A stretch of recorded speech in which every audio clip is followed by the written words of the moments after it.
Indonesia sukses menggelar KTT ASEAN ke-43 dari 5 hingga 7 September lalu. Penyelenggaraan pertemuan ASEAN ini ternyata tidak hanya pertemuan tingkat tinggi belaka, melainkan juga membuahkan hasil komitmen kerjasama untuk menggarap sejumlah proyek bersama. Dan selengkapnya akan kami ulas untuk Anda dalam KTT ASEAN berakhir. Ini hasil konkretnya.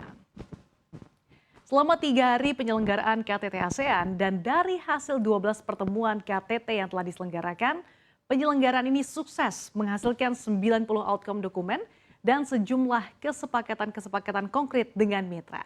Presiden Joko Widodo mengungkapkan KTT ke-43 ASEAN ini menghasilkan manfaat ekonomi termasuk 93 proyek, di antaranya ini senilai 38,2 miliar dolar atau sekitar 584,46 triliun rupiah. Buah hasil dari KTT ASEAN dalam bentuk proyek kerjasama itu juga masih berpotensi meningkat.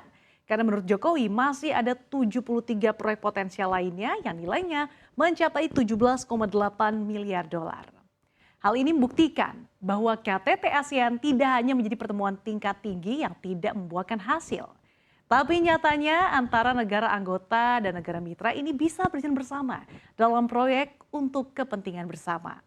Selain itu, melalui kegiatan business matching yang dilakukan selama penyelenggaraan Forum ASEAN Indo-Pasifik atau AIPF, Indonesia mengidentifikasi proyek kerjasama senilai 32 miliar dolar atau kalau dirupiahkan ini sekitar 490,59 triliun rupiah.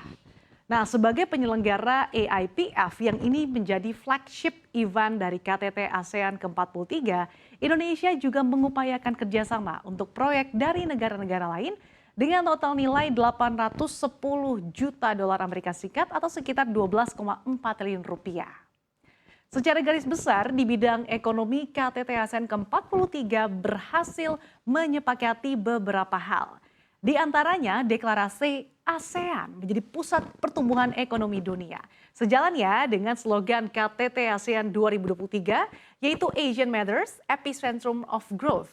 Jadi meskipun di tengah situasi yang sulit, keketuaan Indonesia menghasilkan banyak hal sebagai upaya menjaga perdamaian, stabilitas dan kemakmuran kawasan. Kemudian seluruh anggota ASEAN sepakat untuk mengembangkan ekosistem kendaraan ataupun ekosistem baterai kendaraan listrik atau electric vehicle. Berikutnya percepatan pelaksanaan pembayaran lintas negara atau cross border payment dan local currency transaction. Selanjutnya Digital Economy Framework Agreement. Perjanjian ini membuat potensi ekonomi digital ASEAN yang semula diperkirakan dapat mencapai 1 triliun dolar berpotensi meningkat menjadi 2 triliun dolar.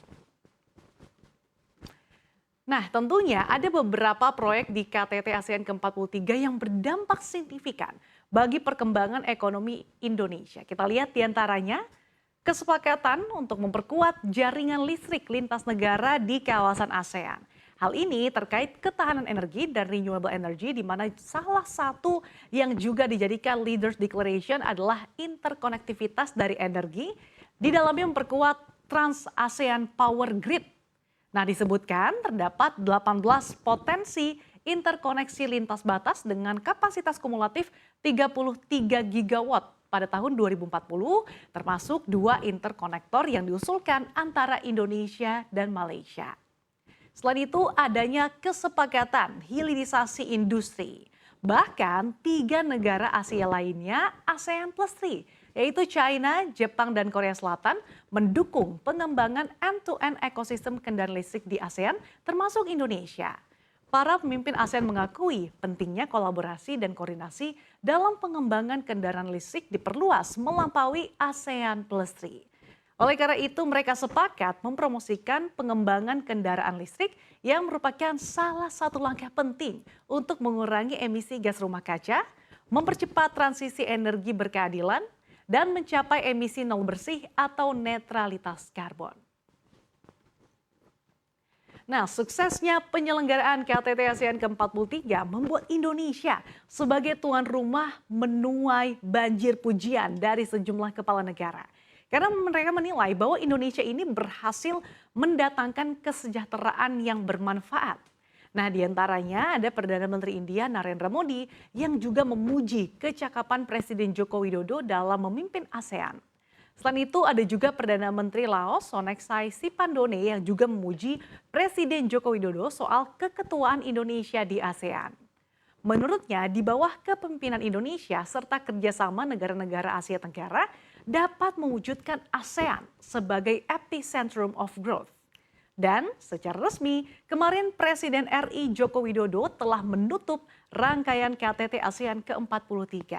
Dan kemudian Presiden Joko Widodo juga secara resmi memberikan palu keketuaan kepada Laos, yaitu Perdana Menteri Sonexai Sipandone sebagai tuan rumah KTT ASEAN selanjutnya di tahun 2024 mendatang. Laos pun menyatakan kesiapannya untuk melanjutkan estafet KTT ASEAN. Perdana Menteri Laos mengungkapkan akan fokus pada peningkatan konektivitas serta lebih peka terhadap peluang, tantangan, serta perubahan landscape geopolitik dan juga geoekonomi.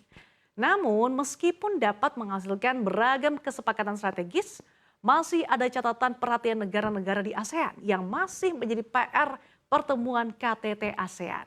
Di antaranya penekanan pentingnya menjaga situasi kondusif di kawasan. Nah, ini khususnya di Semenanjung Korea dan juga Laut China Selatan. Pesan mendesak yang disampaikan Indonesia ini pun disoroti oleh media internasional Channel News Asia. Channel News Asia mengaitkan dengan pembicaraan panas di dalam East Asia Summit ke-18. Dalam forum ini, Amerika Serikat dan China akhirnya membahas masalah Laut China Selatan. Nah, selain itu ada juga isu Myanmar. Myanmar dilanda kekerasan dan juga kekacauan ekonomi sejak militer merebut kekuasaan melalui kudeta pada 2021 lalu. Pada pertemuan pekan ini pun tidak ada perwakilan Myanmar baik di KTT ASEAN atau rapat Menteri Luar Negeri. Nah, terkait Myanmar, Indonesia melalui keketuaannya telah menyampaikan 5 langkah ASEAN untuk membantu Myanmar. 5 poin konsensus itu diantaranya berisi menyerukan penghentian segera kekerasan hingga pemberian bantuan kemanusiaan.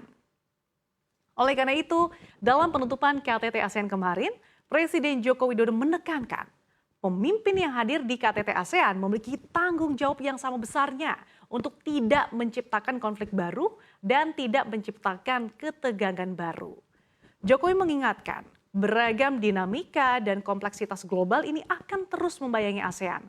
Sehingga pekerjaan rumah atau PR-PR yang masih membayangi tidak mampu rampung hanya lewat satu keketuaan. Oleh karena itu Jokowi mengajak pemimpin ASEAN untuk mengubah rivalitas menjadi kolaborasi serta menavigasi perbedaan menjadi persatuan